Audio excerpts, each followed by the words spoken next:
Espera aí. Não acredito que eu esqueci de gravar, gente. Bom, depois de 1 hora de aula, o professor lembrou de gravar a aula, tá, gente? Então, perdemos 1 hora do que foi falado aí, mas tudo bem, não tem problema. O material vai estar disponível para vocês depois, enfim. Uma pena, viu, Nayara, porque eu queria ter gravado essa sua história. Ia entrar para a posteridade. Ai, meu Deus. Mas ela ia bêbada direto, tadinha. Ou ela ia bêbada ou ela não ia. Mas é porque os alunos também não eram fácil. Tipo, ela ia bêbada e todo mundo reparava, mas, sei lá, metade da sala tava chapado de droga e ninguém falava. Pois é, gente. Claro que é uma brincadeira isso que eu falei que ela não estava aguentando mais, né? Mas é óbvio que um professor não pode se apresentar bêbado ou drogado ou... E drogado não é usar droga do jeito que a gente imagina aí, de drogas psicotrópicas. Às vezes é comprimido, às vezes, né? É algum calmante. Então, claro, sim, o professor tem que ter um cuidado com isso, né, gente? Tem muito isso, né? De, tipo... eu vi até um meme que tava no Facebook falando assim... e para quem tá tendo que dar aula pros alunos em casa? Tipo, mãe, que não é pedagoga, que tá tendo que aplicar as coisinhas, né? Falou, quando que vai liberar nosso cardenal? E eu fico, gente... Mas nem todo professor vai tomar cardenal, sei lá, tem muito isso. Virou professor, vai se entupir de remédio, porque não vai aguentar. Pois é, gente. Olha, e eu perguntei para vocês se as coisas tinham mudado. Acho que isso responde muita coisa, né? Então, é claro que mudou, né, gente? E não foi pouco, mudou muito. Nessa época que eu estou tratando com vocês, a função primordial da escola era preparar os jovens para atuar em ocupações médias no mercado de trabalho. Lembra que a gente falou? Então, a escola era privilégio de poucos, era para quem tinha dinheiro mesmo, porque o resto ia fazer serviço braçal. Certo? Então, a escola era voltada para os filhos dos ricos, aí, de quem tinha dinheiro. Atualmente... Oi? Pode falar. Pode falar. Quem quer falar? Karina, você quer falar?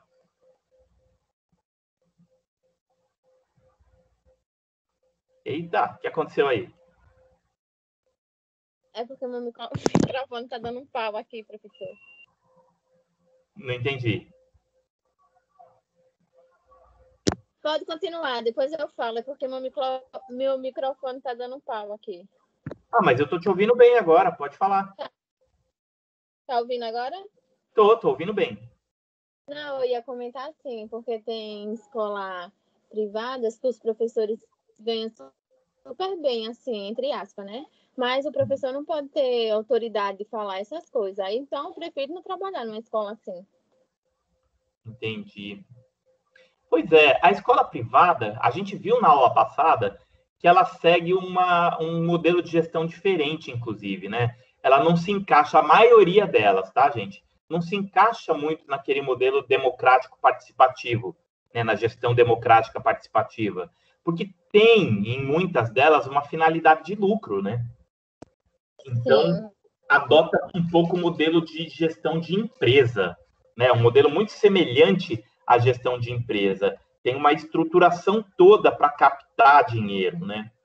Então, a gente tem que pensar um pouco esse papel da escola também, mesmo a escola privada. E, gente, eu não estou criticando, quero deixar isso muito claro. Eu não estou dizendo que é errado uma escola privada querer ganhar dinheiro, porque tem essa possibilidade, né? Se existe essa possibilidade, se a lei permite que seja dessa forma, embora a educação seja um serviço público, de acordo com a Constituição Federal, a lei autoriza que escolas privadas ofereçam um serviço cobrando um valor para se manter, né? Enfim, é possível que isso aconteça, mas a gente tem que pensar sempre na questão do projeto pedagógico, do olhar pedagógico, dessa gestão que não pode se perder, né? Então, é muito importante a gente prestar atenção nisso.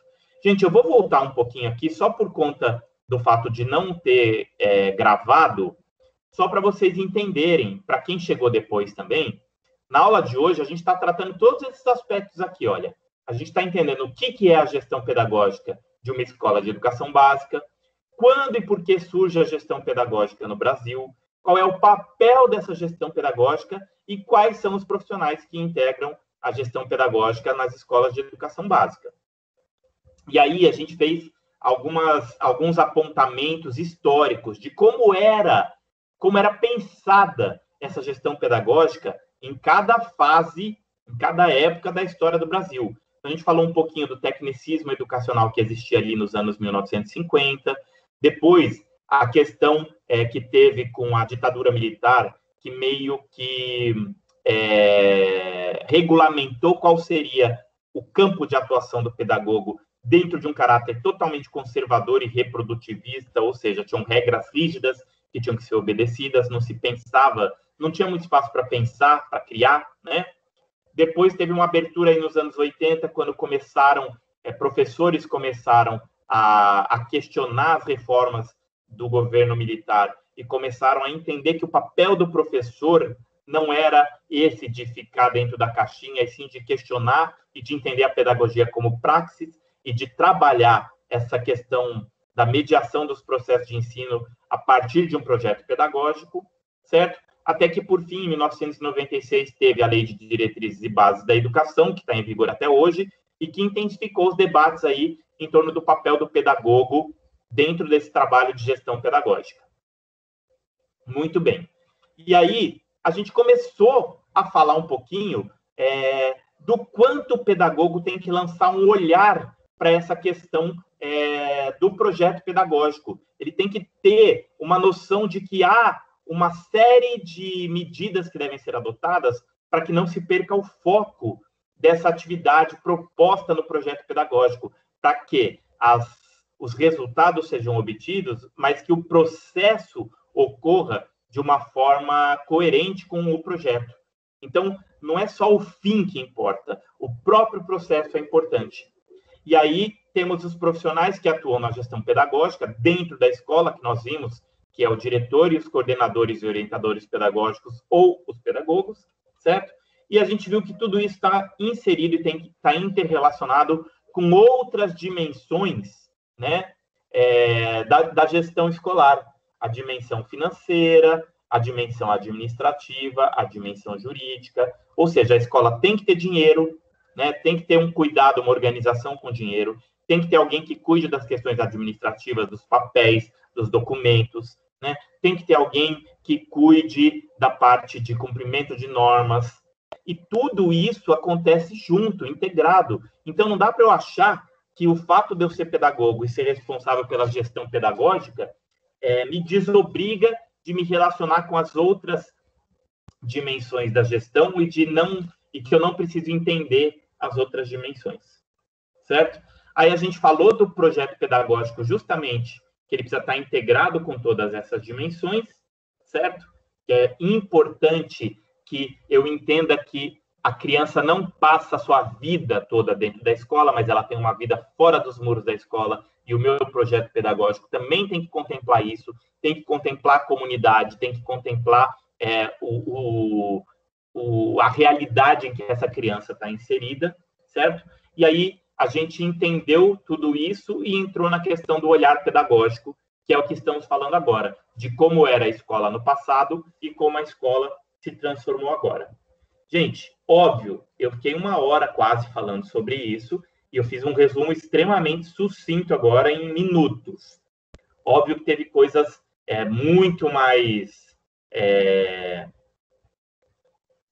como é que se diz, detalhadas que a gente falou aqui, discussões que a gente propôs e construiu junto, mas assim, só para não ficar perdido aí no meio da gravação, para quem for assistir a gravação da aula, entender por que chegamos onde estamos nesse momento da aula. Tudo bem, gente? Apesar de ter sido rápido esse resumo aí, acho que ficou claro, né? Sim, tá ótimo. Sim, professor. Maravilha, então. Então, vamos prosseguir aqui, entendendo, então, que atualmente, essa escola, quando eu relaciono ela com a sociedade, eu tenho que entender que uma coisa importante dentro da escola, né, é trabalhar a questão do ensino, do saber, certo? Então, o objetivo da escola frente à sociedade parte do fato de que a apropriação do saber como um valor universal coloca-se como um direito inquestionável de toda a população. Ou seja, não pode ser privilégio de poucos, certo? A educação tem que ser acessível a todos. Não tem que depender de questões de ordem econômica, ideológica ou de qualquer espécie que seja, religiosa, enfim. Não importa. O saber tem que estar acessível. O saber é um valor universal, é um direito de todos. Está lá garantido na Constituição Federal. A educação é um direito de todos. Então, o projeto pedagógico, o olhar pedagógico que eu tenho que lançar para a sociedade, que se relaciona com a minha escola, é esse. É esse que pensa nessa apropriação do saber. É esse que se preocupa, que lança esse olhar cuidadoso, né? A gente estava falando da coruja, que é o símbolo da pedagogia, e por que, né, que tem mãe coruja, tio coruja, que são aqueles que têm esse cuidado, esse zelo, essa atenção, e é esse o papel do pedagogo, ter esse olhar cuidadoso, esse olhar atento, né? E, com isso, a gente tem que pensar que o meu projeto pedagógico tem que contemplar essa integração entre a escola e a comunidade atendida. Eu não posso entender a escola como algo distinto, algo separado da comunidade, algo separado da sociedade. A escola está inserida numa comunidade e ela se relaciona com essa comunidade. Então, eu tenho que reconhecer e valorizar também todos os saberes extracurriculares que vão fazer parte do meu projeto pedagógico. Não só aquilo que vai ser trabalhado, por exemplo, pelos professores em sala de aula, mas sim tudo aquilo que contempla o desenvolvimento dessa criança, mesmo fora da escola. Então, é importante que haja um diálogo com a comunidade. É importante que haja um encontro da escola com os pais, com os responsáveis por essas crianças, certo? É importante que a equipe de profissionais da escola esteja integrada com essa comunidade. Então, também aí, nessa articulação escola-sociedade, eu tenho uma função pedagógica. A qualidade dessa relação da escola com a comunidade vai influenciar diretamente o meu processo de ensino-aprendizagem. Por quê? Porque a criança está inserida nessa comunidade e ela chega para a escola com essas informações. Isso influencia a criança. A religião que os pais professam, a crença dos pais, certo? A crença que os pais têm e a confiança que eles têm na escola e nos professores. Uma relação de parceria, uma relação de colaboração em relação à indisciplina das crianças, por exemplo. Então, tem que ter um diálogo aberto entre a escola e a comunidade, principalmente os pais e responsáveis por essa criança. Então, essa relação é uma relação que ela vai ser mediada por perspectivas ideológicas e interesses econômicos, certo? Mas que isso não vai fazer com que ninguém seja excluído, certo? Embora eu leve em consideração essas perspectivas ideológicas, os interesses econômicos, mas eu jamais vou entender a educação como um privilégio de poucos. A educação vai ser um direito de toda a população. Beleza, gente?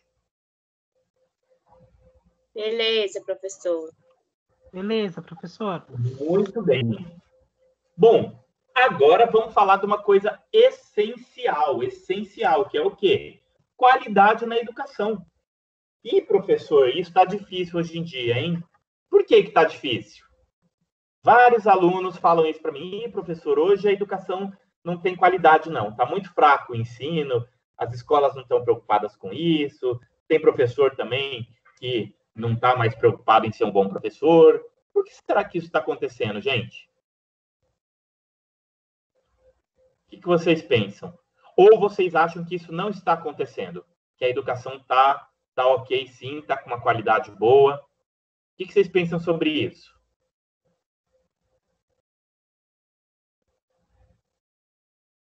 Vamos conversar, gente? Eu acredito que os professores de hoje estão muito, como que eu posso dizer, está insatisfeito com muitas coisas que estão acontecendo, né? Em relação nas escolas, né? Começando falando de salário e outras coisitas mais, né? Que dá insatisfação para o professor. talvez na escola que não tem isso, que não tem aquilo, que falta isso.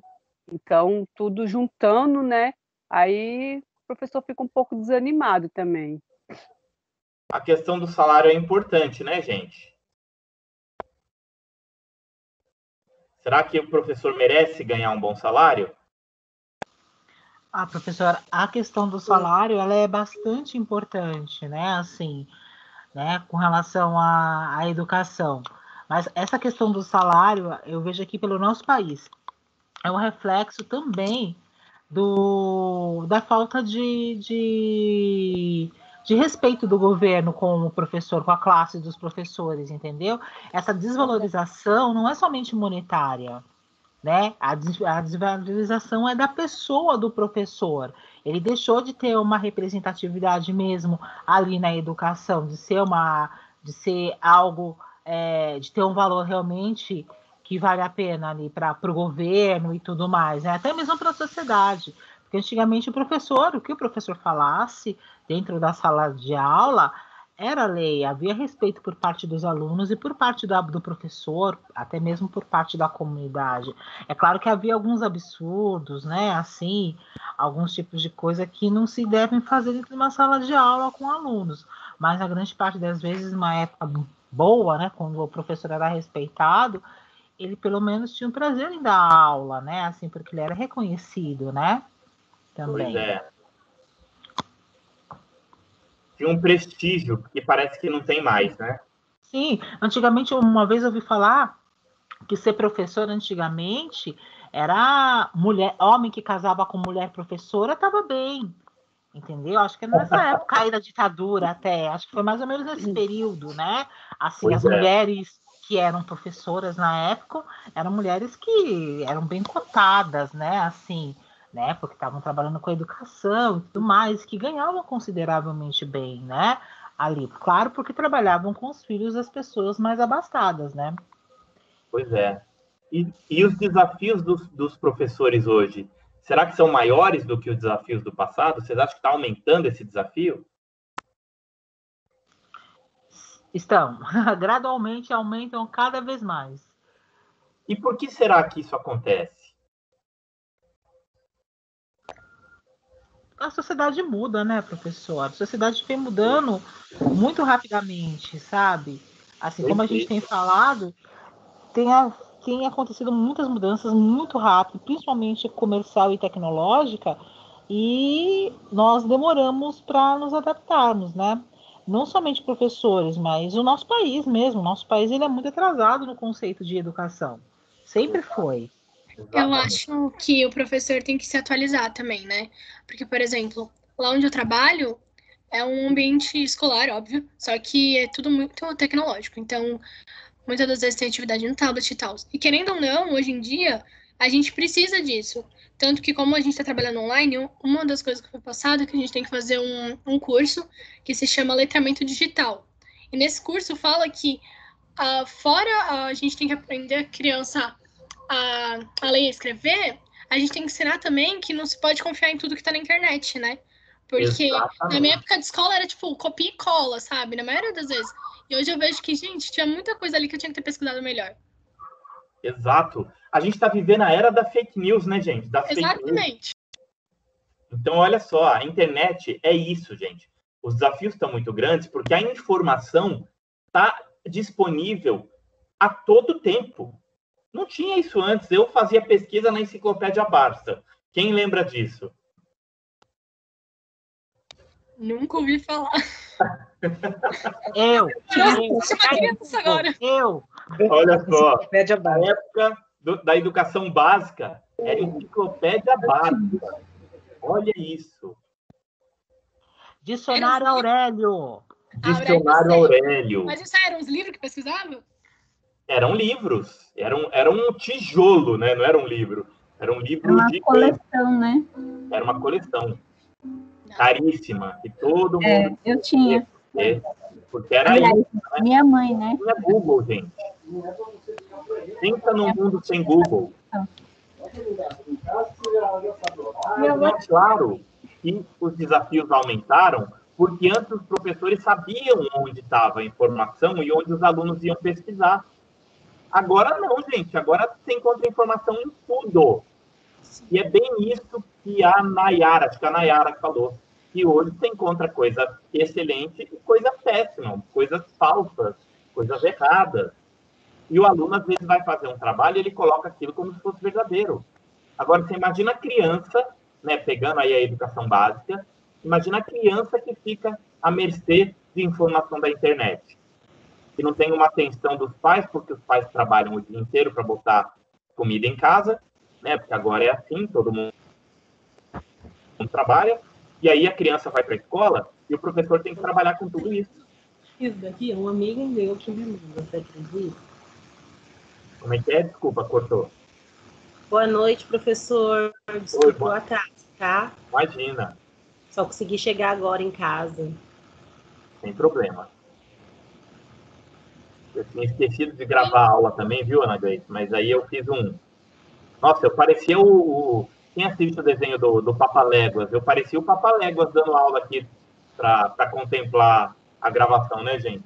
Falei tudo rapidão para dar uma retomada no que se perdeu ali, que não foi gravado. Mas vamos que vamos. Vamos seguir aí.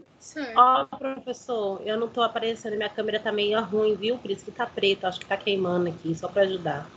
Tá, não. Notebook. Professor, eu acho que não necessariamente é ruim. Oi? Não, pode concluir, depois eu falo. Não, pode falar, tô te ouvindo. Então, eu acho que não necessariamente é ruim ter esse acesso à internet, mas tem que ser podado, né? Por exemplo, minhas irmãs, eu tenho 2 irmãs mais novas, e a do meio, ela teve um celular, sei lá, com 2 anos de idade. Cada uma tem um tablet, um negócio assim, se eu não me engano, que eu não tenho muito contato.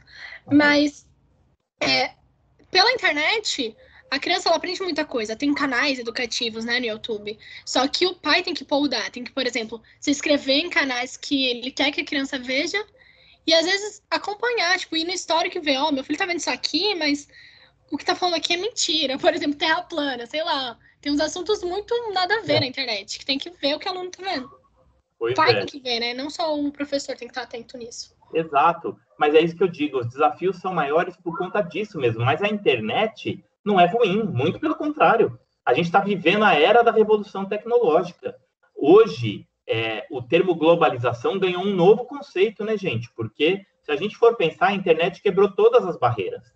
Então, a gente tem que entender isso. A informação está acessível, está totalmente acessível o tempo todo. Somos bombardeados por informação o tempo todo. Antes, se você queria ver uma notícia, você tinha que esperar o jornal na TV ou comprar o jornal na banca, né? Hoje, não. Você clica lá no Google, você busca qualquer informação que você queira. Então, é muito importante estar atento a isso. Porque não adianta mais, para crianças que estão crescendo nesta realidade, não adianta mais você chegar com conteúdo raso. Não vai ser suficiente. Então, a gente tem que se preocupar com isso. Olha que interessante aqui. Qualidade na educação é um termo muito complexo.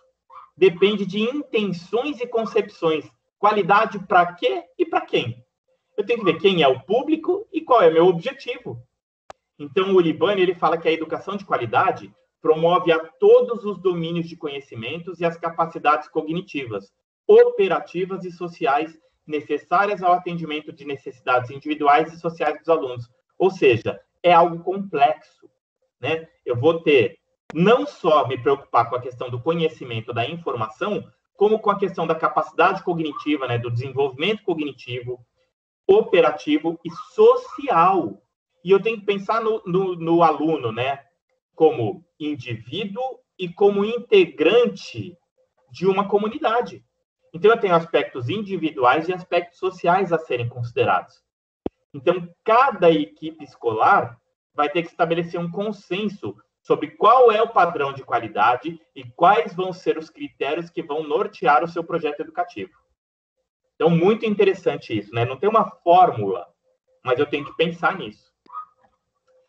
A escola pública de boa qualidade é algo defensável e necessário aos seus usuários. Primeiramente e acima de tudo, não porque simplesmente vai prepará-los para o trabalho ou para a universidade, contribuir para o desenvolvimento econômico ou diminuir a delinquência social, etc. embora todas essas razões possam justificar o oferecimento do ensino público de qualidade, não pode ser a falta ou o questionamento de qualquer uma delas que invalida a razão primeira de que o acesso à cultura é direito universal do indivíduo enquanto ser humano pertencente a determinada sociedade. Ou seja, eu posso ficar aqui discutindo com vocês N motivos para a gente entender por que tem que ter qualidade na educação. Ah, professor, tem que ter qualidade na educação porque eu tenho que formar um bom profissional para o futuro. Ah, eu tenho que pensar numa qualidade na educação porque o aluno, quando ele chegar lá no final do ensino médio, ele tem que passar no vestibular ou no Enem, ter uma boa nota para ele ingressar na universidade. Ah, professor, a gente tem que pensar que as crianças de hoje são o futuro, então a gente tem que pensar no desenvolvimento econômico do país. Professor, tem que diminuir a delinquência social, tem muita criança indo para a criminalidade, então eu preciso ter uma escola de qualidade. Tudo isso, gente, são motivos válidos. Tudo isso faz sentido. Mas o motivo principal para eu pensar na qualidade da educação é simplesmente o fato de que o acesso à cultura é um direito universal do indivíduo enquanto ser humano. Ou seja, não precisa ficar procurando muitos motivos. Cultura é direito do indivíduo. Então, eu tenho que ter uma educação de qualidade pensando em agregar cultura a esse indivíduo, para que eu tenha uma sociedade mais igualitária. Vocês entendem isso, gente? Ficou claro isso? Sim ou não? Sim. Sim, professor. Não é que a gente poderia discutir N motivos aqui, e todos eles são válidos e não estão errados, estão corretos. É importante uma educação de qualidade para eu ter melhores profissionais no futuro? Sim. É importante uma educação de qualidade para diminuir a delinquência social? Sim. É importante pensar no ingresso na universidade? Sim, tudo isso é importante. Não estou retirando a importância de nada disso, mas estou dizendo que a razão principal é o fato de que é um direito de todo indivíduo, enquanto ser humano pertencente a uma sociedade, que ele tem acesso à cultura, que ele tem acesso à educação. Tanto é que assim está na nossa Constituição, por conta da famosa dignidade da pessoa humana, que é um princípio da nossa Constituição, é um princípio do nosso ordenamento jurídico, é um princípio da nossa sociedade. Não adianta eu dizer que assim, o governo tem que garantir boas condições para todo mundo, né, de vida. Não adianta, porque eu tenho que ter vida com dignidade. Né? Uma pessoa em situação de rua, por exemplo, ela está tendo a sua dignidade ceifada. Então, eu preciso pensar no que fazer. A educação é um caminho. A educação é um caminho, não é o único, mas é um caminho muito efetivo para eu ter uma melhora na minha sociedade do futuro. Nós, educadores, vocês, futuros educadores e pedagogos e pedagogas, e enfim, vocês têm que estar atentos a isso. Se vocês não estiverem abraçando a pedagogia pelas razões certas, vocês vão se frustrar. Porque chega um momento, gente, que aí vocês vão ficar que nem a professora da Nayara, né, Nayara? Aí não vai conseguir levar o negócio adiante se não tiver para onde fugir. Né? Então, é isso. A gente tem que abraçar a profissão pelos motivos certos. Então, vamos lá. A gente falou na aula passada sobre a questão do currículo escolar. E o currículo escolar faz parte do projeto educativo, do projeto pedagógico. O que é o currículo escolar? O currículo escolar é a organização dos conteúdos, temas, valores, práticas, certo? Tudo com finalidade pedagógica. Para quê? Para que eu materialize, para que eu torne possível a concretização do meu projeto educativo. Então, eu vou estabelecer quais conteúdos eu quero abordar, quais temas eu vou abordar, quais valores e práticas organizadas eu quero trazer para o meu aluno. Por que eu deixo alguns de lado e escolho outros? Não é? Então, o currículo é feito pensando em tudo isso. Por quê? Porque eu tenho um projeto. Então, eu tenho que ter um currículo que me ajude a atingir os objetivos do meu projeto. Certo? O Libânio vai apresentar aí 3 posições distintas de organização e aperfeiçoamento curricular. Nós, no Brasil, adotamos uma delas. Vamos entender o que é isso. Eu tenho 3 propostas. Primeira, proposição de um currículo planejado e controlado por órgãos superiores. Opa! Então, eu tenho um currículo que eu planejo, mas ele é controlado por órgãos superiores. Segunda aí, eu tenho a elaboração de um currículo em cada escola sem a interferência de órgãos superiores. E o terceiro, eu tenho uma base normativa que vai ser difundida em todo o território nacional, somado à inserção dos conhecimentos e características locais a serem inseridos no âmbito das escolas. Ou seja, as escolas seguem uma base normativa que vem do governo, mas elas têm a liberdade de criar o seu currículo com base na realidade em que ela está inserida. Qual vocês acham que nós adotamos dessas 3? A primeira, a segunda ou a terceira?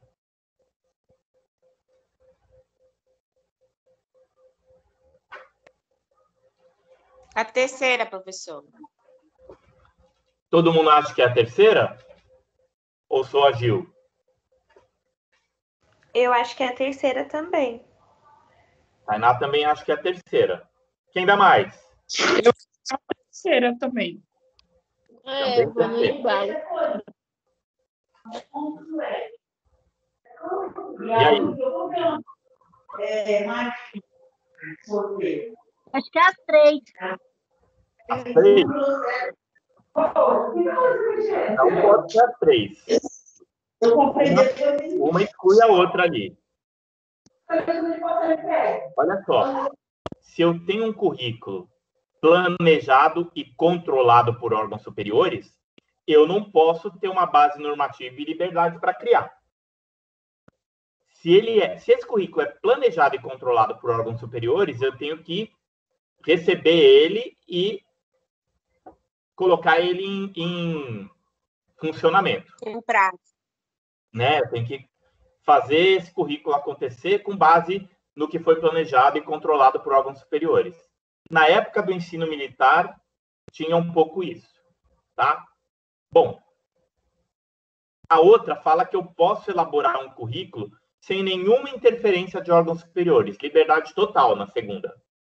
E a terceira, eu preciso de uma base normativa, pensando em uniformizar esse currículo em todo o território nacional, mas eu tenho que inserir conhecimentos locais, porque cada escola vive uma realidade distinta dependendo da localidade em que ela está inserida. Olha lá, repetir, hein, gente? Primeiro, segundo e terceiro. Qual será que as escolas brasileiras adotam? Eu ainda continuo na terceira. O terceiro também. Eu também ainda continuo no terceiro. Vocês são Acho que eu tenho terceiro. Vocês são demais, gente. Vocês são muito inteligentes. Exatamente. No Brasil, nós optamos pela base normativa a ser difundida em todo o território nacional, somado à inserção dos conhecimentos e características locais. E isso tudo está demonstrado com base no quê, gente? Na BNCC, a Base Nacional Comum Curricular. Ela vai me trazer essa base normativa. Ela vai me trazer o que é essencial ser empregado no meu currículo, me dando a liberdade de fazer as adaptações necessárias. Mas eu tenho, sim, uma base normativa. Então, nós adotamos, sim, a terceira corrente que nós vimos ali. A gestão do currículo é um elemento da gestão pedagógica. Então, ela deve prever os processos de ensino, deve prever que os processos de ensino articulem fins e meios, tendo em vista os objetivos educacionais. Eu acho isso lindo, gente. Então, a BNCC vai me trazer a base, e aí eu vou estabelecer o meu currículo a partir daí. Muito bacana, né? Vamos lá. Sim, professor. Aí eu vou ter que também ter uma atenção com a gestão de resultados. Olha só, a gestão dos resultados vai ser um desdobramento dos processos avaliativos. Opa, então tem avaliação? Tem que ter, porque eu tenho que avaliar meus resultados, certo? O foco desses processos avaliativos é o resultado do desempenho da minha instituição, da escola. Essa gestão de resultados, ela vai estar baseada no estudo e na comparação de dados empíricos, que são aqueles que eu observo no dia a dia, com o objetivo de propor melhorias nos processos de ensino-aprendizagem. Ou seja, eu tenho que observar a criança, eu tenho que observar atentamente, com aquele olhar cuidadoso, com o olhar pedagógico, eu tenho que observar o desenvolvimento da criança, eu tenho que observar se ela tem alguma questão que precisa ser tratada com os pais, com seus responsáveis. Eu preciso observar o comportamento dela para ver se ela está com algum problema fora da escola, certo? Então, tem uma série de questionamentos que eu preciso propor para ter essa gestão dos meus resultados. Por quê? Porque eu tenho um processo que está acontecendo a partir de um projeto que eu elaborei. Eu tenho um projeto educativo. Eu preciso ver se esse projeto está me trazendo resultados, concordam? Não basta eu implementar o projeto e achar que está dando tudo certo. Eu tenho que ter uma forma de avaliar isso. Sim ou não? Sim, correto. É bastante óbvio isso, né? Então, eu tenho que pensar muito nisso. Vamos lá.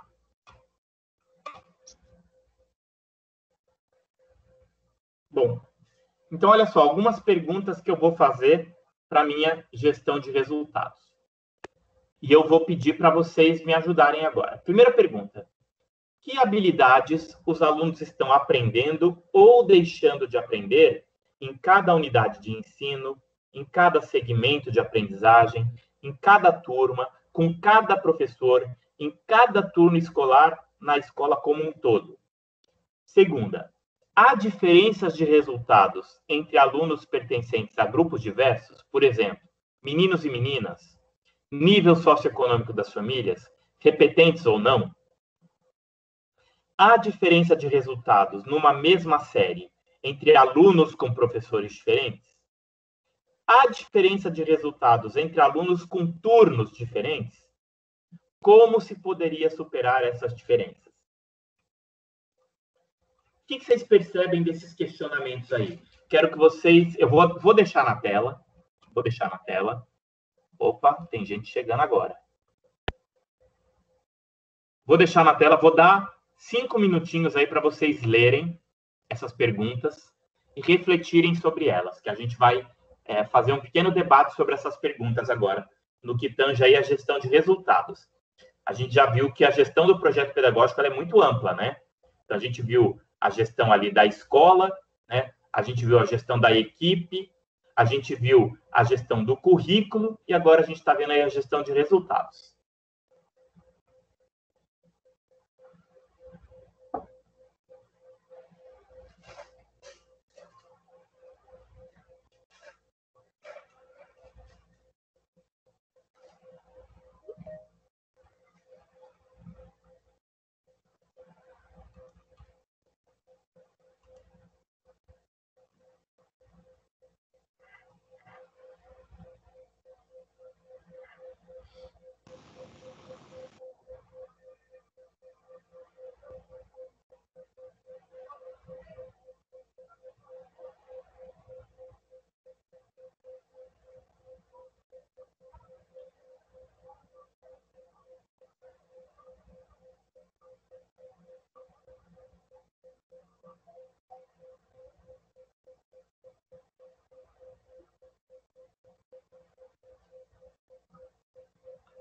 E aí, todo mundo leu? Eu li. E aí, o que vocês me dizem? Sim, eu li também. Temos um bom direcionamento para a gente questionar a gestão dos nossos resultados a partir dessas perguntas?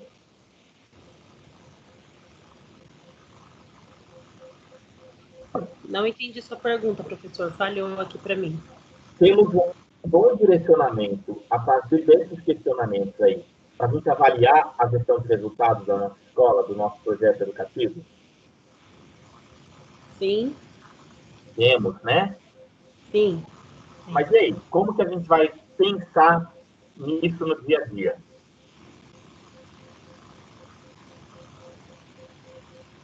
Como vai tentar o quê? Não entendi. Como que a gente vai pensar essa avaliação de resultados no dia a dia? Tentando melhorar, né? Tentando melhorar com base no quê? Propondo ações, professor, com atividades, atividades de diálogo, grupos, né, para ver a participação, autonomia para ver quem tem dificuldade, quem não tem, conversar sobre o sócio, né, sociocultural e econômica, né, das famílias. Eu acho assim, que conversando com a criança, né, que às vezes em atividades em grupo, né, que a gente percebe que muitas crianças, uns têm autonomia, outros já têm uma certa dificuldade. Então, o professor vai avaliar e conhecer o aluno nessas atividades, né, que propõe em sala de aula. Muitos tímidos, têm uma vergonha, né, ou passam por alguma situação fora da escola. Então, o professor ele vai ter esse olhar, né, atento a isso para ver o que acontece com essa criança, porque ele não consegue acompanhar, tem essa certa dificuldade. E aí tem perguntado das escolas se faz diferença. Eu creio que sim, da escola pública com a escola particular, né? Eu creio que tem a diferença. Eu acho que não só perguntar, né, mas observar. Porque tanto na escola pública quanto na particular, às vezes, não necessariamente porque tá ali tem uma mega condição, né? Eu acho que observar o aluno, observar a roupa, observar, tipo, por exemplo, a aluna que vem sempre arrumadinha e o aluno que tá sempre com o mesmo tênis, sabe? Por mais bobo que isso pareça, te faz observar. Eu vi uma vez um aluno que o irmão dele era super reprimido. E já ele gostava de falar demais. Ele queria muita atenção. Ele queria a gente perto dele, senão ele não fazia a lição. E não é que ele tinha dificuldade ou não, mas é porque ele era carente de atenção. Então, tipo, às vezes ele nem tava com dificuldade, mas só da gente estar sentado do lado dele, ele já fazia. Entendi. O que mais, gente? E eu acho que a forma também que o professor aplica as coisas, né? No terceiro fala sobre dificuldades de uma série que tem dificuldade com, sei lá, matérias diferentes. Por exemplo, eu sempre tive muito mais facilidade em português do que em matemática. Mas dependia muito do professor de matemática também. A forma de explicar, a forma de aplicar atividades diferencia muito se a gente vai aprender ou não. Exato, exatamente. Muito bom. O que mais?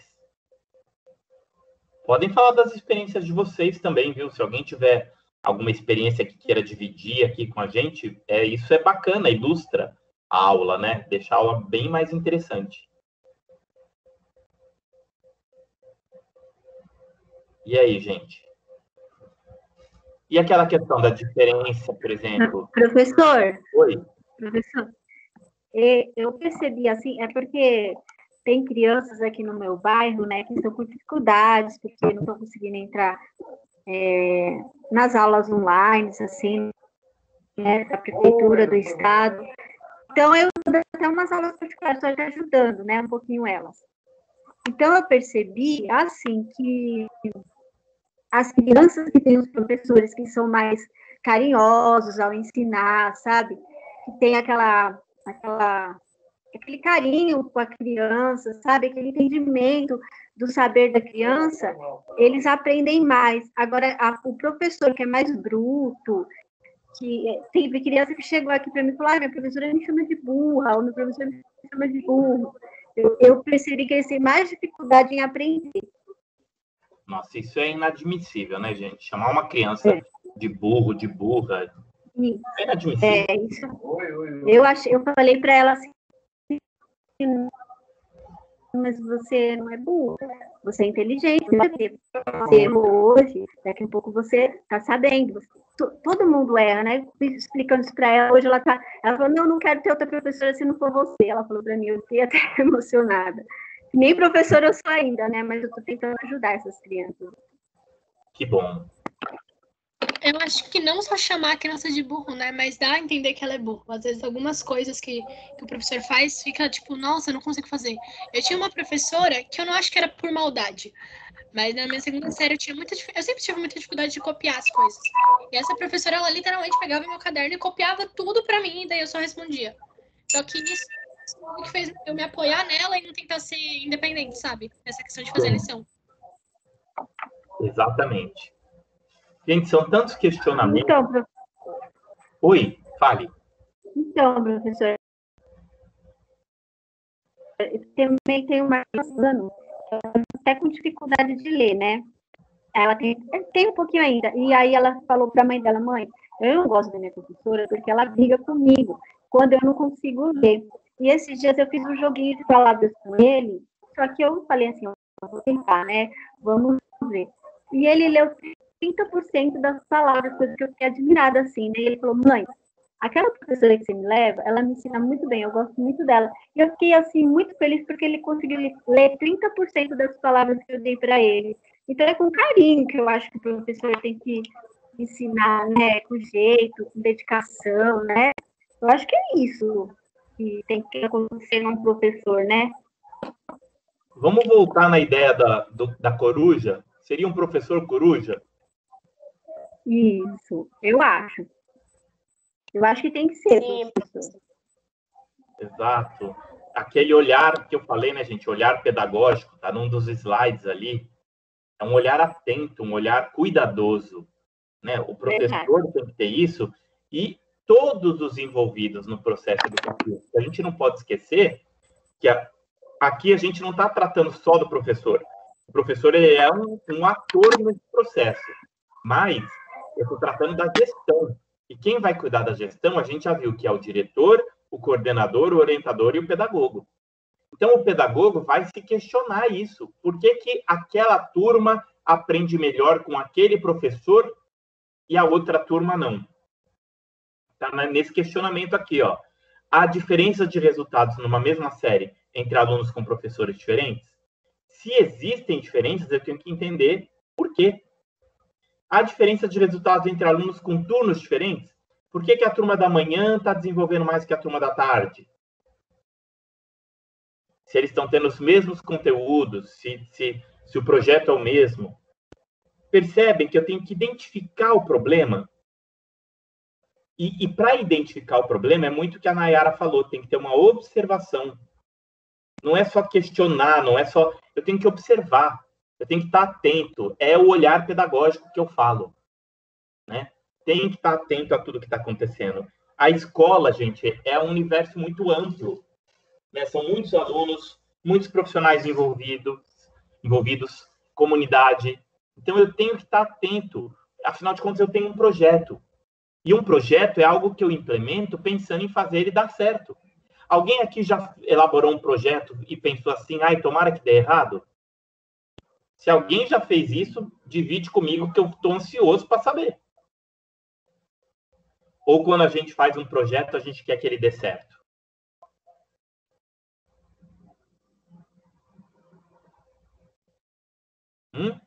Quer que dê certo, né, professor? Mas muitas vezes a gente pensa assim, será que vai dar certo, né? Tem sempre o será. Eu com medo, né? O questionamento faz parte do processo. Mas quando eu crio um projeto, eu crio e eu desejo que ele dê certo. Aí, no decorrer do processo, eu vou avaliar se ele está dando certo ou não. E como que eu vou avaliar se ele está dando certo ou não? Observando, analisando, tirando minhas conclusões, identificando, olha, aqui eu tenho um problema. Vamos descobrir a origem desse problema? Porque uma coisa é identificar o problema, outra coisa é identificar a causa do problema. Então, oi, quem quer falar? Não, eu só ia concordar que é muito isso, porque no caso que eu falei do menino, que ele gostava muito da nossa atenção, a reação do irmão dele era bem diferente. O irmão dele ficava reprimido e não falava.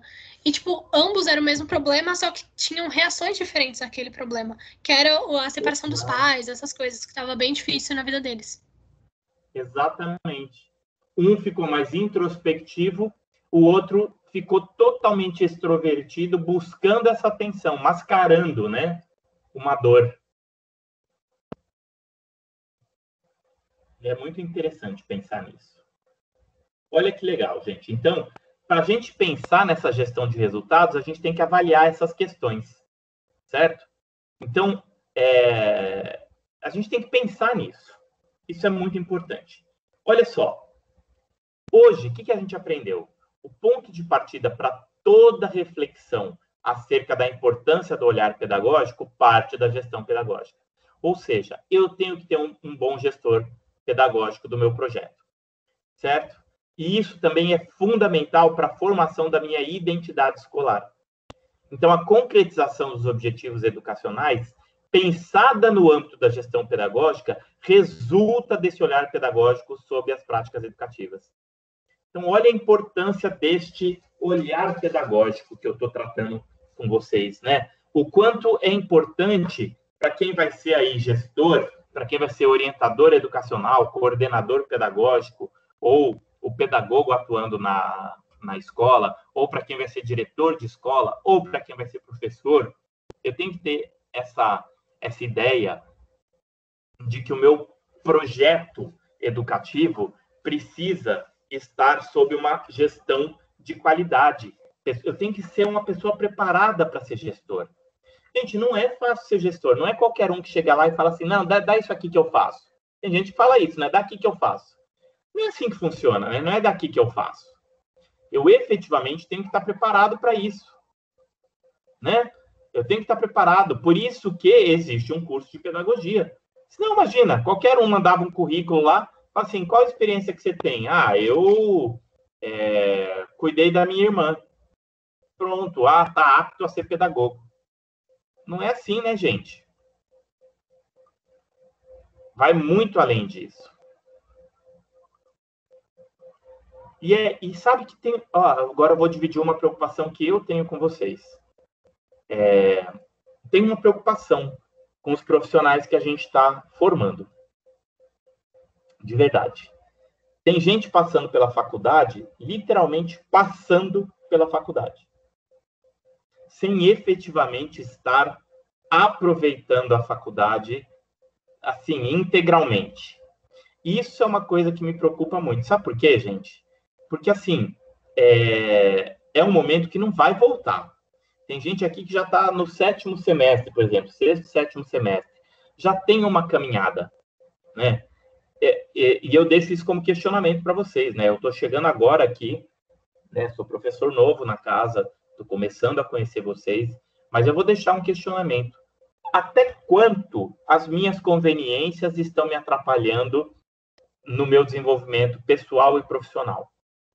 Até quanto a minha preguiça está me sabotando? Até quanto as mazelas do dia a dia, as minhas preocupações, os meus problemas pessoais, briga em família e tal, até quanto isso está interferindo no meu aprendizado? Até quanto o fato de estar sendo online e o professor não saber se eu estou ali, se eu não estou, está servindo de subterfúgio para eu estar fazendo outras coisas no horário da minha aula?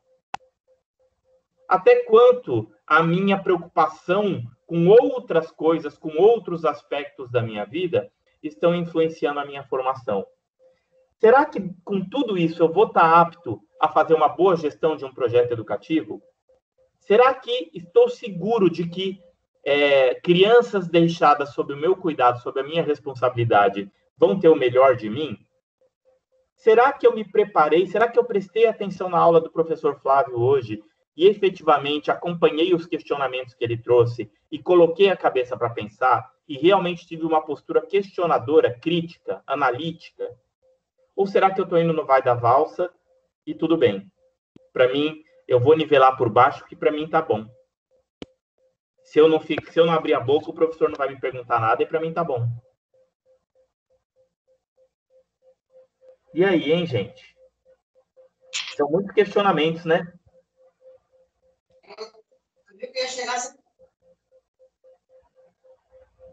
Oi, quem tá falando? Aqui cortou pra mim.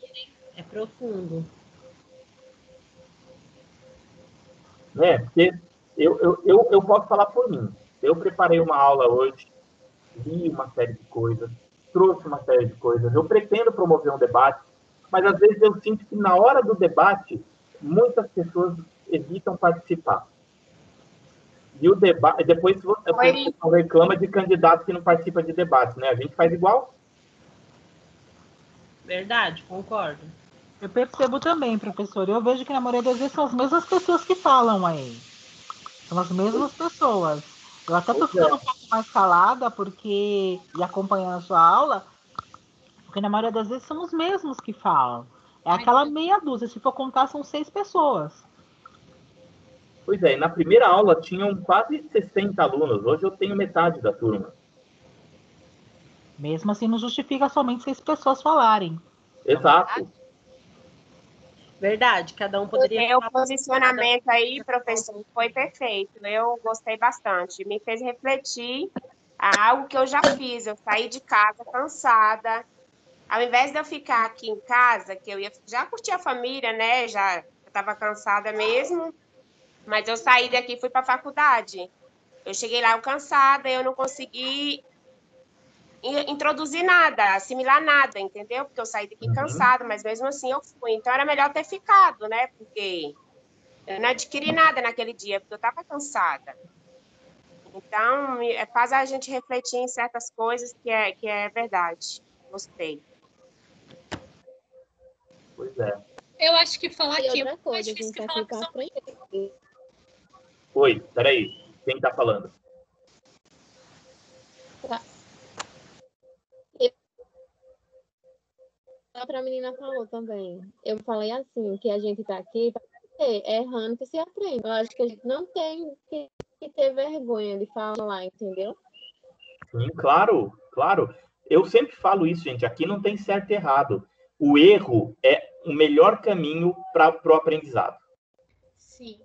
Mas E eu até acho que aqui é mais difícil falar que pessoalmente. Pessoalmente pode fazer uma roda, sei lá. Agora é você, agora é você. Aqui a gente pode se esconder, né? E acabar não falando. E sei lá, eu sou muito ansiosa. Eu tô falando, eu começo a falar mais rápido ainda. Na minha opinião, pessoalmente, é mais dinâmico. Você consegue, igual o senhor falou, você consegue olhar no olho da pessoa, você consegue ver a reação aqui, é diferente. Aqui parece que a gente tá falando sozinho. Eu não sei se... Ontem eu fui apresentar um trabalho, uma atividade, né? Eu me senti falando sozinha, então isso me deixa nervosa. Fico olhando no olho da pessoa, vendo a reação dela, vendo se ela tá gostando, se não tá, é mais fácil. Pois é. Agora imaginem vocês à frente de uma sala de aula como eu estou agora. E o aluno quietinho. Não dá uma agonia? Então a gente tem que pensar que a nossa realidade mudou, a realidade da educação, e, gente, dificilmente voltará a ser como era. Dificilmente. Porque algumas questões já estavam sendo pensadas e foram antecipadas com essa questão da pandemia. Então, a gente tem que repensar nosso papel como educador com essas ferramentas que nós temos disponíveis. E, assim, quando eu, como professor aqui, proponho um questionamento para vocês, eu gostaria de ter uma participação mais efetiva de vocês. Por quê? Porque eu também estou avaliando vocês. E os meus instrumentos de avaliação? E os meus instrumentos de ver se o meu projeto educativo tá dando resultado? Como que eu vou fazer isso se vocês não participarem? Ainda que seja menos confortável, eu preciso me colocar, porque eu estou me preparando para ser um educador, para ser um pedagogo, para ser um gestor. Né? Então, e aí? Como eu tenho que questionar qual é o meu papel nesse processo? Gente, isso aqui é um processo. Todo projeto educativo acontece por meio de um processo. Isso aqui que nós estamos vivendo é um processo. O que eu fiz quando eu me dei conta de que eu não tinha lembrado de gravar a aula? Eu fiz uma retomada rápida do que eu falei, porque eu tenho que entender que é um processo. Essa aula vai ficar gravada, vai ficar disponível para vocês assistirem posteriormente. Então, ela tem que ter um desenvolvimento, né? Aquela coisa da introdução, desenvolvimento e conclusão. Tem que ter. Então, eu tomo muito esse cuidado.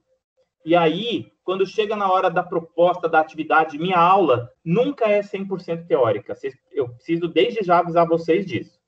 Sempre tem um componente prático nas minhas aulas. Então, quem está faltando está perdendo isso. Porque sempre tem uma proposta de discussão. Porque, olha, se eu ficar só na teoria, primeiro, olha o nome da disciplina, né? Gestão do projeto educativo. O nome já dá medo. Se eu ficar só na teoria, a gente não desenvolve. E outra, o projeto educativo, ele é o alicerce da escola, da identidade da minha escola. E quem vai fazer a gestão desse processo educativo sou eu. Então, olha a importância dessa disciplina para a formação de vocês enquanto futuros profissionais. Alguns já estão atuando na área, alguns já são pedagogos, assim, praticamente falando. não tenho diploma ainda, mas já atuam. Então, a gente tem que realmente entender que o contexto da educação que a gente vive hoje mudou e eu preciso me adaptar. Né? Fica muito complicado eu trazer uma proposta e essa proposta não ter condições de ser implementada porque eu não tenho quórum, eu não tenho quantidade suficiente de pessoas interessadas a participar do debate, Então, vamos repensar isso, que assim, na minha primeira aula, que foi aquela apresentação tal, que eu fiz todo mundo falar, foi tão interessante, né? Descobri tanta coisa a respeito de vocês trouxeram coisas tão interessantes. Vamos continuar com isso, porque essa dinâmica é fundamental para eu entender essa disciplina, a gestão do projeto educativo. Se for só a parte teórica, gente, em mais 2 aulas eu dou toda a teoria. Se for para encher de conteúdo só, de teoria só, é muito tranquilo. Primeiro que eu já sei, eu já estudei isso, eu já tenho um material pronto. Então, super tranquilo. Mas e aí? Qual vai ser o meu resultado com isso tudo? Como eu vou fazer a minha gestão de resultado aí? Não tem como, né? Aí, quer dizer, eu vou nivelar por baixo para eu me adequar? Não posso fazer isso. Eu sou responsável por um projeto e eu quero que esse projeto dê certo. E no meu projeto... É o que você disse lá atrás, né, professor? Aí tem que haver a participação de todos para que dê certo, né? Exato. No meu projeto, vocês são a peça fundamental. O meu projeto foi feito pensando em vocês. Não faz sentido o meu projeto se não tiver vocês. Perceberam? Alguém entendeu onde eu estou querendo chegar? Vocês perceberam que isso que eu estou falando hoje, eu estou ilustrando com a nossa própria aula, o tema da aula de hoje, que a gente abordou na aula de hoje? Entendemos sim, professor. E vocês perceberam a importância disso? Olha, tem gente aqui, tem alguns que eu já ouvi mesmo, é bem o que vocês falaram. Mas teve gente aqui que eu não ouvi ainda. Eu nem sei se está aqui. Olha que tristeza, gente. Tem gente que eu não sei se está aqui, ou que só logou e foi embora. E fora que a gente precisa... Eu tô, professor, tô sozinho. Professor? Oi, eu tô te ouvindo. Fora que a gente precisa estar se acostumando a falar em público, falar para mais de uma pessoa, porque essa profissão a gente não vai ser muda. E também não vai ser criança, né? Tipo, na reunião de pais. Se quem tem vergonha de falar agora numa sala de aula, através de um computador, mesmo achando que está se falando sozinho, para você olhando para o espelho, imagina você numa sala de aula, fazendo a reunião dos pais. Como vai ser os pais, 30 pais na sala de aula sentado, olhando para tua cara, e você sem saber o que vai falar, e muda com vergonha, e aí, como vai ser? Tem que começar já a perder a vergonha de agora, né? Pois é. Gente, é uma matéria densa. Gestão do projeto educativo é uma matéria densa, porque é uma matéria que envolve tantos conceitos, tanto conteúdo, mas que vai dar uma base tão incrível para vocês. Vocês vão ver as coisas que a gente vai tratar aqui, vão dar uma base tão incrível para vocês, enquanto futuros profissionais, que é um desperdício não aproveitar. É um desperdício não participar, não fazer parte. Né? É aquilo que eu falo assim, tem gente doida, mas rasgando dinheiro eu nunca vi. Mas daí, para mim, é igual rasgar dinheiro. Porque aí você está na faculdade pagando a mensalidade e não está aproveitando tudo que você pode aproveitar. Sabe? Então, assim, eu deixo isso como uma reflexão. Eu nunca vou obrigar ninguém a participar, gente. O meu perfil não é esse. Não vou brigar com ninguém, tipo, fala aí. Não... Eu gosto que a coisa seja espontânea. Claro que se eu precisar, se eu resolver que eu vou aplicar uma atividade, uma chamada oral, aí eu vou chamar a pessoa. Se a pessoa não responder, 0. Se a pessoa acertar, 10. Se a pessoa acertar metade, 5. É uma forma de avaliação. Mas será que é a melhor forma? Ou será que é mais legal que isso aconteça de maneira espontânea? São questionamentos. O legal, professor, é espontâneo. Só, prof, porque é o seguinte, no meu caso mesmo, quando começou a aula, eu estava vindo do trabalho, estava no busão, lotado, em pé, com a bolsa na mão, com fone de ouvido, ouvindo a aula. Só agora, tem o quê? 20 minutos eu cheguei, aí fica complicado de responder. Eu vi quando o senhor iniciou a aula e não gravou, porque sempre o senhor fala. Eu vou de ligar, mas com o barulho do ônibus ficava impossível falar, conversar, porque eu acabei de chegar do trabalho. Então, a aula para mim está sendo assim, a maioria é tudo dentro do busão, então fica difícil participar. Não, eu entendo. Todas essas questões, gente, eu também entendo. Porque é o que eu disse, né? A vida mudou muito. Eu entendo também, mas olha que bom que você se colocou agora. Você aproveitou então, aí agora momento oportuno para se então, colocar. só que então, mas agora que eu cheguei, eu que respirei, comecei a ver vocês falar e todo mundo estava falando, eu falei, deixa eu falar também para ele ver que nem sempre a gente pode. Porque imagina, eu abri o microfone dentro do ônibus lotado, em pé, que nem sentada eu vim. Aí fica difícil, porque eu saio 6h30 do trabalho. A aula começa às 6 e começa às 7h10, 7h15. Hoje começou às 7h27, porque o senhor estava esperando que mais pessoas entrassem. Eu lá, online, pendurada, tentando ouvir a aula no barulho do busão. É um pouco complicado também participar. Então, no meu caso, está sendo difícil. Não, eu entendo tudo isso. Eu entendo tudo isso. Mas aí, ainda assim, você está se colocando agora. Então, é isso. E bem ou mal, você prestou atenção. Se eu resolver fazer um questionamento agora, certamente você está apto a responder. Então, é isso. Sim, aí eu fico até com pena, porque eu gosto de fazer anotações no caderno. Gosto de acompanhar, às vezes, no computador aqui, porque eu fico no telefone. Gosto de acompanhar a matéria no computador. E eu sempre estou com um caderninho, eu marco a data, alguns pontos que eu gosto de escrever.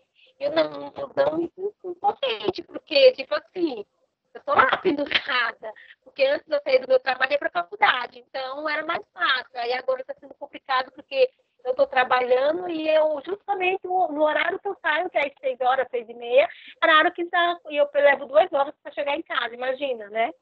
Aí a gente fica preso, eu tenho vontade de falar, igual ontem na aula da professora Márcia, louca para falar sobre um assunto, impedida porque eu estava dentro do busão lotado. É complicado.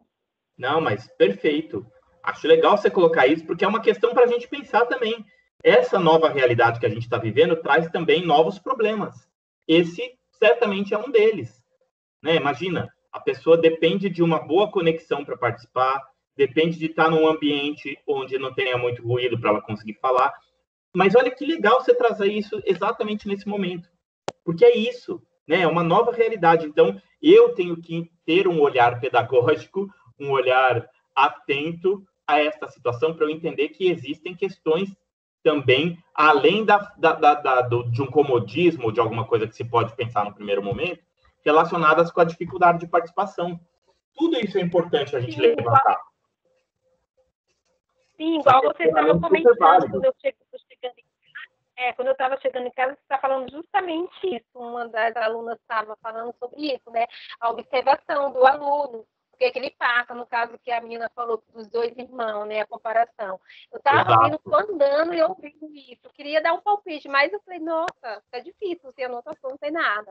Mas é isso, desculpa não ter participado, às vezes, mas a minha dificuldade toda está sendo essa no momento. Perfeito. Oi, professor. Oi. Edilene, tudo bem? Oi, Edilene, tudo bem? E você? Bem, graças a Deus. Já consegui fazer minha mudança, Ai, mas logo está mais organizado, entendeu? Porque hoje o meu celular deu pau. Eu consegui entrar no início, depois caiu todo o meu sistema, que a minha memória tá cheia, eu vou ter que limpar e me organizar. E aí eu achei que eu não ia conseguir entrar. E quando eu consegui entrar, já era acho que umas 8, 10 da noite, né? Então eu perdi um pouco de aula, eu vou ter que assistir sua aula depois. Mas eu estou ouvindo aqui o que o senhor está falando, e hoje, assim, nessa atual situação que todo mundo está vivendo, né? De pandemia, de novidade, de ter aulas online, que eu, quando eu entrei na faculdade, eu tinha um certo preconceito de fazer educação à distância. Por quê? Porque eu achei que eu ia ter dificuldade de me interessar, porque não ia prender talvez a minha atenção, entendeu? Uhum. E agora, como a gente está vivendo uma outra fase, eu estou vendo já o outro lado. Não era aquilo que eu pensava lá atrás. Eu já estou achando que hoje a gente consegue prestar mais atenção, porque o professor, às vezes, não é tão interrompido quanto era presencialmente, que eu observava lá na Anhanguera, né? Então, às vezes, tinha muito barulho, a gente não conseguia prestar tanta atenção. E hoje eu vejo que as aulas são interessantes, mas o que tem que acontecer? Eu tenho que me organizar para também estudar os assuntos, porque, bem ou mal, a coisa ficou assim de uma forma, vamos dizer assim, de uma forma mais cômoda. Você participa falando se você vê que você consegue entrar naquele assunto ou não, se você está preparado ou não, né? E aí, o que a gente faz? Como é o professor que está falando, você fala, eu não vou entrar agora porque eu não estou preparada para falar desse assunto. Então, eu não vou saber colocar com as palavras o que eu estou pensando, entendeu? Então, às vezes, eu acho que a participação fica mais difícil por conta disso. A gente, bem ou mal, a gente se acomoda um pouquinho, porque a gente está por trás, certo? Do computador, do celular. Né? Então, agora sim, eu tenho que me organizar melhor. É o que você falou, tudo mudou. A educação não vai ser mais o que era antes. Porque a educação hoje, para todos, para a criançada, para o jovem, para os adultos, mudou. A gente tem que se adaptar. E para mim, eu vou precisar me adaptar um pouco melhor. Eu já tenho o meu notebook do lado, eu gosto de ir digitando o que o professor fala, e às vezes eu até passo para as meninas, né, que a gente fala, e eu já mando já digitado aquilo que eu consegui pegar. Mas eu ainda preciso me organizar melhor para participar mais, para falar mais e para ter mais segurança. Eu acho que está faltando para mim um pouco mais de segurança, de autoconfiança em mim mesmo. Entendi. Mas logo, sei lá, viu? Estou me organizando. Mas que bom que você falou, que bom que você veio, né? No meio de uma mudança, você está aqui. Mas, gente, isso que eu falei com vocês é só uma proposta de questionamento. Porque, assim, tem casos e casos. Se você não se encaixa no caso da pessoa que efetivamente está acomodada, ótimo. Ótimo. É isso. A gente tem que fazer uma autoanálise. Lembra da questão da autoavaliação que eu falei? A gente precisa fazer essa autoavaliação também, ela é importante. Eu tenho que saber. Agora, claro que os problemas a gente tem que considerar, porque é a mesma coisa que eu vou fazer com as crianças, que foi o que a Nayara falou. Eu vou observar e vou entender, olha, essa criança efetivamente está com um problema e ela está demonstrando dessa forma. Então, é isso. E como entender isso na aula online, né? É um questionamento interessante da gente fazer. E aí? A gente tem que participar mais, mesmo ter mais confiança e ver que mudou e se entregar para essa mudança de uma maneira maior. Exatamente. E aí, gente? Quem mais quer falar alguma coisa? Eu acho que nem sempre tem como falar, né, também. Tipo, hoje eu tô falando, mas hoje eu tô aqui no meu quarto, não tem ninguém, tá todo mundo lá embaixo. Só que tem dia que, sei lá, eu quero falar alguma coisa, mas tá minha mãe lavando a louça, tá minhas tias conversando atrás. É bem mais complicado nessa hora. Sim, Na faculdade não, era só eu ali, sabe?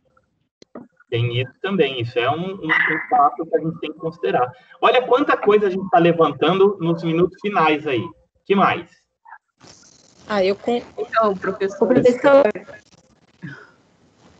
Então, professor, a Ruth, né? Oi, Eu li o material, né? O livro didático na sessão 3, hoje.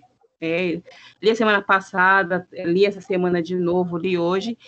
Mas, eu tenho uma dificuldade, uma barreira, não sei o que é. Às vezes eu quero falar alguma coisa, mas eu não consigo. Né? Então, aí eu acabo me calando. Eu confesso que, na verdade, eu já estou começando a apelar para Deus me ajudar, para o divino, né?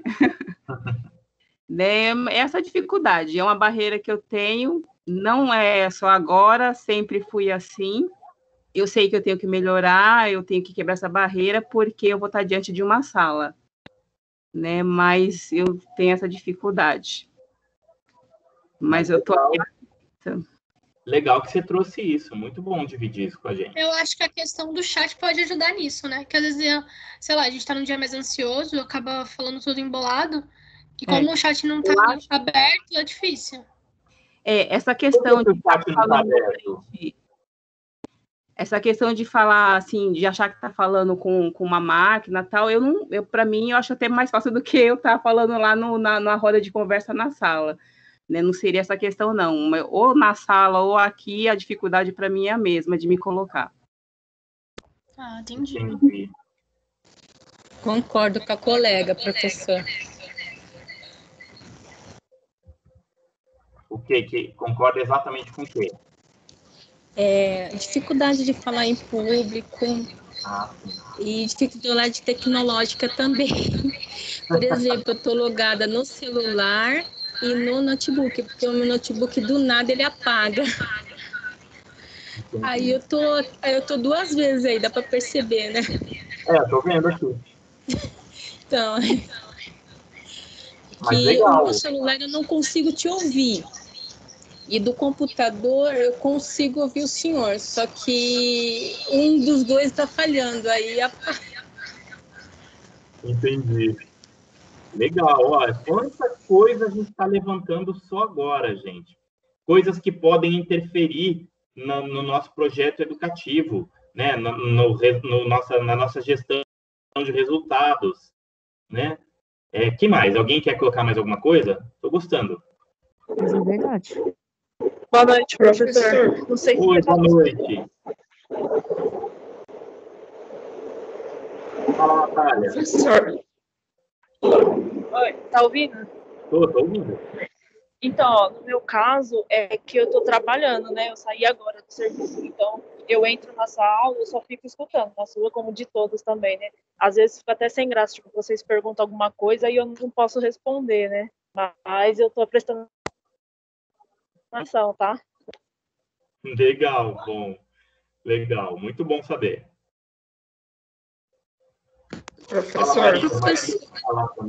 Professor, o Teams não tem chat? Eu queria falar, falando. Pois é, eu não sei, gente. Eu não estou achando aqui. Mas acho que tem sim, ó. Tem do lado esquerdo aí. Vocês não estão vendo?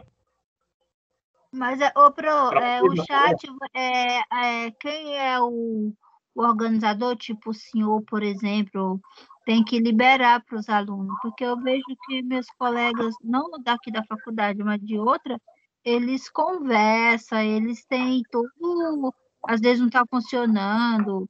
Outro dia estava sem som e eles estavam se comunicando pelo chat, todo mundo, na sala inteira, acho que tinha mais de 10 pessoas, 15, 18 pessoas numa sala, e todos ficam com a câmera ligada, todos ficam com o microfone, todos ficam digitando. Eu não sei porque que o nosso, da Anhanguera, todos os professores têm problema. O chat para mim aqui está aparecendo um pouco liberado. Pra gente não Professor, aparece. Até porque a gente tem o microfone não funciona, né? O chat ajuda. Professor, Oi. O Teams ele não tem mesmo chat. Eu acho que deveria de ter para a gente não interagir mais. Eu fiz esse questionamento nos professores, porque eu acho os professores da Anhanguera muito bons, Sim. mas eu já fiz esse questionamento com a Cláudia, para ela colocar na Anhanguera que o Teams é um aplicativo meio complicado de se lidar. Então, às vezes a pessoa fica, como que eu posso dizer, atrapalhada na hora de falar. Às vezes, aqui para mim mesmo, professor, estava tudo normal, mas de repente começou a sumir sua imagem. Eu não sei se é minha internet, não sei o que é. Mas assim, tem essa dificuldade. Eu já tentei procurar o chat do Teams aqui, não consigo, porque era bom. E meu filho, ele está do meu lado, ele faz direito. E ele está participando da aula, eu fico até com gosto de ver. E eu, quando vou participar das aulas, da Anhanguera, fica caindo, as pessoas ficam reclamando, eu não consigo entrar, me dá dó, sinceramente, me dá dó. Até às vezes o professor mesmo cai, já cansei de ver os professores caindo, e aí eles voltam, gente, desculpa, caiu aqui. É complicado. Não, acho que isso em qualquer plataforma, a questão de cair. Mas nunca... E também, muitas vezes também a pessoa não tem microfone, se tivesse um chat, facilitava. Exatamente. Licença, professor. Eu também concordo. Oi, quem está falando? Pode falar, gente. Eu estou adorando isso. Vamos lá. Fala, Sara. Não, eu só estou interferindo para dizer que o Teams, ele tem chat sim, até porque eu uso ele no meu trabalho. Só que eu acredito que seja alguma configuração na hora de criar a reunião. Entendi. Não, eu nunca criei uma reunião, mas, por exemplo, no meu trabalho, a gente trabalha com... sou secretária acadêmica, né? E a gente tem reuniões também que são, às vezes, aula, às vezes curso, e tem sim chat, a gente usa normal. Mas eu acho que talvez Mas você seja o professor. consegue acessar o chat do Teams agora, Sara, nessa reunião da Anhanguera? Porque eu não consigo.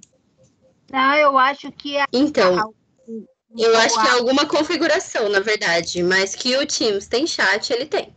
eu acho, Isso eu tenho certeza absoluta. A reunião. Eu acho, gente, que é assim, tipo assim, o professor, por exemplo, ele que fez o que abre, que autoriza os alunos. Então, acho que ele tem que desativar para os alunos.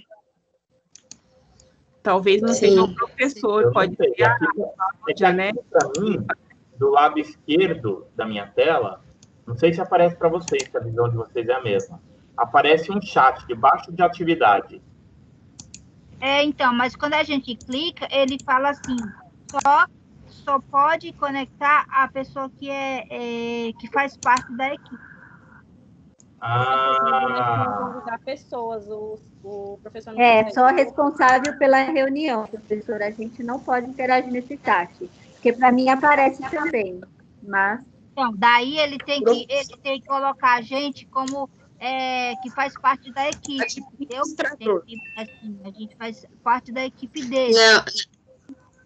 Não, na verdade não precisa disso, não. Eu vou dar uma pesquisada e na próxima aula eu vejo se eu passo essa informação para você, professor, mas não precisa, não. No caso da minha experiência, que a gente usa o Teams no trabalho, são os organizadores, que é a equipe de apoio, né, corpo docente, e os participantes. Os participantes mandam perguntas, a gente responde, às vezes responde no chat mesmo ou por voz. Então, eu vou pesquisar e falo na próxima aula. Legal. Só uma informação aqui com relação ao meu chat. É uma chat. questão da organização, né? Do programa lá na Anhanguera, para vocês, até para vocês professores mesmo. Eu acho que é que nem a Sara falou. Ela vai pesquisar e vai ver, mas eu acho que não é do professor autorizar nada dessas coisas. É algum erro da reunião mesmo, né? Entendi. Certo. Para mim, aqui, quando eu coloco o meu mouse no ícone de chat, ele não aparece disponível. Ele está cinza como se estivesse bloqueado. Então, ele não está disponível para a gente não consegue clicar nele e habilitar. Que seria, como as meninas falaram, é uma ferramenta bastante útil, até para o senhor mensurar mesmo a quantidade de pessoas que podem participar da sua aula, não somente por microfone. Entendeu? Hoje eu tenho microfone, mas o meu computador não tem câmera. Então, eu não vou ligar a câmera nem vou comprar uma webcam agora. Né? Assim, né? Nessa altura da conjuntura. Aqui, professor. Oi. Aqui eu tenho uma professora aqui em casa, né? E ela dá orientações, assim. Ela tem tese, ela apresenta tese, tudo pelo Teams. Então, é impressionante, porque assim, por isso que eu digo, acho que deve ser a equipe que o fez, não fez direito, alguma coisa, porque ela apresenta tese. Imagina apresentar uma tese online, com mais de 7 pessoas apresentando o trabalho. E toda quinta-feira ela tem aula, e apresentação de trabalho mesmo, de slide, sabe? Tem que fazer tudo PowerPoint, e tudo é apresentado online. E aí, às vezes o aluno está com problema, ela fala, fulano de tal, aí fica digitando lá, tal. E, quer dizer, tudo funciona, a imagem é perfeita, parece uma TV, sabe? Aí tudo bem que é por causa da internet, mas o que eu digo é assim, que todo mundo, acho que no total são 10 pessoas, 10 alunos, todos apresentam trabalho, PowerPoint, compartilhamento de tela, né? Todos compartilham, todos falam, todos aparecem na tela, todos, e não trava, não faz nada. Eu não sei porque era acontecendo. Várias vezes. Esses são os desafios que a gente está enfrentando, né? Eles tiveram, novas tecnologias aí, é isso. eles tiveram bom treinamento, elas tiveram um treinamento 2 vezes por semana, uma pessoa, um técnico mesmo, e tiveram aula. Antes de começar todas as aulas com os alunos, eles tiveram aula de como ligar, tudo. Eles tiveram uma aula técnica com o próprio técnico mesmo, profissional mesmo. A Anhanguera, pelo que eu vejo, dos professores tendo problema, a Márcia mesmo fica pedindo auxílio ao filho dela. Então, vocês não tiveram essa orientação, vocês não tiveram esse treinamento, pelo que vocês passam, entendeu? Não tiveram esse treinamento, porque eu vejo que eles tiveram aqui. Não tiveram. São muitas questões mesmo que a gente tem que levantar. Porque é isso, né, gente? Como eu disse, o modo... A sala de aula mudou, né? A sala de aula é virtual agora, então vão ter novos problemas, né, que tinham na física. Oi, quem está falando? A Marília. Até porque as coisas mudaram também, Oi, Marília, né? pode falar. Até porque as coisas mudaram. A gente ter aula online é muito diferente do que presencial. Tudo muda. Diferente. São novos desafios. Sim. Exato. E é o que eu falei, é o que temos para o momento. Provavelmente, é o que eu falei, esse ano de 2020 foi um divisor de águas na questão da educação à distância. Sem dúvida foi. Verdade. E a gente vai ter que se adaptar a isso, né? É uma nova realidade que se apresentou e que a gente vai ter que se adaptar. E todo mundo, sim, professores, alunos... Né? E engraçado, professor, porque assim... O hábito de lidar. Vocês já mexem com a tecnologia, porque a gente usa o AVA e tudo mais. Mas aqui, ninguém usava essas coisas, usava. Então, para eles aqui, era tudo novo, porque eles não tinham esse negócio de AVA, de sistema. Então, era tudo novo. Tinha professor que ficava meio assim, tipo, ai, como é que eu vou fazer? Que dificuldade. Tiveram dificuldade. Então, se você não tem um acompanhamento, treinamento, porque os professores teriam que ter um treinamento, porque afinal de contas eles vão usar a ferramenta mais do que a gente. Que a gente é só pegar o link, ligar o computador, acessar o link e pronto, e assistir às aulas, entendeu? O professor não, ele tem toda até a ferramenta maior, que é de colocar slide, de como apresentar, entendeu? É mais complicado ainda, então teria que ter tido. Agora não, porque já está acabando, parece que as aulas já vai voltar, né? Não sei. Não sabe, Maria, eu acho que a gente vai ver. Ou não também. Então, mas assim... A gente não tem certeza se vai 100% voltar às aulas. Tá, mas assim, vai ficar mais tempo do que a gente ficou, eu acredito que não vai ficar tanto tempo assim, não. Porque a gente está desde março, se vocês pensarem, né? Direto. Professor. Oi. Então, professor, a sua aula hoje foi de debate, né? Você viu? Então, aí, o que era para ser debatido, ninguém debateu, não falou nada. E agora, todo mundo começou a debater. O senhor vai acabar a aula feliz, porque mesmo não sendo o assunto que o senhor quis, todo mundo falou um pouquinho. Pois é, mas olha que legal, porque esse assunto acabou sendo muito pertinente, porque entra naqueles questionamentos do último slide, são novos questionamentos que a gente está propondo para fazer uma análise de resultados. Olha quanta informação eu tive da turma agora que eu não tinha no início. Percebeu que na prática acabou sendo muito positivo? Porque teve toda a relação com o tema da aula. Então acabou sendo muito bom mesmo. Verdade. Né? Querendo ou não, todo mundo falou, mas se o senhor quer ver todo mundo falar, é só falar mal da Anhanguera que todo mundo fala. Eita! Pode não, gente.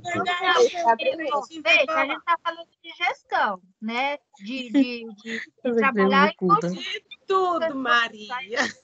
Tá, só que em relação ao Teams, ninguém trabalhou em conjunto, que os professores, coitadinhos, eles se matam para usar esse Teams, eles se matam. Menina, você estuda aí, ó. Todo mundo falou, né? Querendo ou não, falou. Pronto. Ó, a Fernanda está querendo falar. Deixa a Fernanda falar. Fala, Fernanda. Eu não, tô só ouvindo só a voz de vocês aí. Bom debate. Ela gosta de falar. Eu não falo por causa de vergonha mesmo. Tipo assim, quando o foco é somente em mim, o povo foca somente em mim falando, parece que meus neurônios fogem tudo. Mas eu sou bastante falante, mas quando chega nessa parte, que o pessoal foca só em mim, parece que a voz some. Misericórdia. Ninguém tá te vendo. Só pode. Nada, professor. Tipo assim, mas a impressão que ainda tá vendo, sabe? Foi misericórdia. Tipo assim, a gente tem que parar com esse medo besta, né? Medo bobo, né? Tipo assim, de falar e de repente tá errado. Ah, não é assim, a sua opinião tá errada, não é isso, porque já tinha professor assim, mas você vai falar isso, tá errada a sua opinião, aí você fica um pouco trêmula de falar certas coisas e não for isso. Então, e é por isso que eu sempre digo que não tem certo ou errado. Quer dizer, não é que não tem, na verdade até tem, mas no momento que você está se colocando, isso não tem importância nenhuma, porque se você falar alguma coisa que não seja tecnicamente correta, eu, como professor, vou colocar o que é tecnicamente correto e todo mundo vai aprender. Então, a gente tem que entender isso, que o conhecimento se constrói. Hoje, a ideia é essa, construir o conhecimento junto. Por isso que eu falo que eu preciso de vocês. E é isso. Isso é verdade, professor. Você é coerente, mas tem professor que não. Você fala alguma coisa e já começa a estourar, sabe? Aí você fica meio para trás. Às vezes você quer falar, mas fica com medo e acaba travando e fala, deixa os outros falar mesmo. Eu fico só ouvindo e fazendo anotações, porque eu sou a garota das anotações. Você fala A, eu tô anotando A. Pois é. Eu sempre aprendo assim, na base das anotações. E não, gente, não tem uma fórmula, né? Cada um tem um jeito de se relacionar com o seu processo de aprendizagem. Mas aqui, qual que é a minha preocupação? É que vocês vão se formar justamente as pessoas que vão conduzir o processo de ensino-aprendizagem. O professor, hoje, ele não é aquele transmissor do conhecimento, mas ele é uma espécie de maestro. Né? Ele rege o debate, vamos dizer assim. Então, a gente tem que estar atento a isso. Então, vocês precisam começar a falar, é importante. E dentro dessa disciplina, gestão do projeto educativo é muito importante. É muito importante que vocês participem, porque ela é uma disciplina que tem um componente prático significativo, e a gente vai ter que abordar isso. Né? Mas eu adorei. Verdade. O bom é que esse debate todo vai estar gravado. Tá tudo gravadinho. Tá tudo gravadinho, e eu tô quietinho aqui nesse final, só ouvindo. Maravilhoso isso. Ai, deixa eu aproveitar que tá gravado. Deixa eu aproveitar que tá gravado e falar aqui, ó. Por favor, Central da Anhanguera, me atende, responde os meus e-mails, atende a ligação, telefone. Amiga, não é só você que tá tendo esse problema, não, porque eu também tô, vou te contar, hein? Ó, desculpa frustrar vocês, mas eles não vão assistir minha aula, viu? Então... Vou te contar, tá difícil. Fala. Ó, é tudo online, mas a Anhanguera não tá colaborando com isso tudo online, não. Falar com eles sem chat. Verdade. Ai, gente. Legal. Mas, ó, isso é geral, viu, gente? Aí, todas as instituições. Todo mundo tem que se adaptar muito rápido. É isso. Pessoal, seguinte, eu vou parando por aqui. Tivemos bastante conteúdo hoje, hein? Então, vamos ficar atento aí aos estudos. E nos encontramos na próxima sexta-feira para dar sequência, tá? A unidade 1 de vocês, a unidade de ensino 1, a gente já viu tudo. Então, vocês podem ler todo o material que está lá, que vocês vão ver que tudo da aula está lá. Tá bom? Tá bom. Então, fiquem atentos aí. Caprichem, estudem. Nos vemos na próxima sexta. Ok? Boa noite, prof. Boa noite, gente. Obrigado. Boa noite, professor. Boa noite, professor. Até mais. Tchau, tchau. Boa noite. Tchau. Boa noite. Boa noite. Bom final de semana. Boa noite, Karina, Fernanda, Bruna. Boa noite, prof. Boa noite, turma. Boa noite, gente. Bom descanso, bom final de semana. Na próxima aula vocês Bom também final vão de falar. semana Não para vão falar todos. boa noite, não. Boa noite, eu não falo. Tchau, gente. Tchau. Tchau, professor. Tchau, professor. Bom descanso.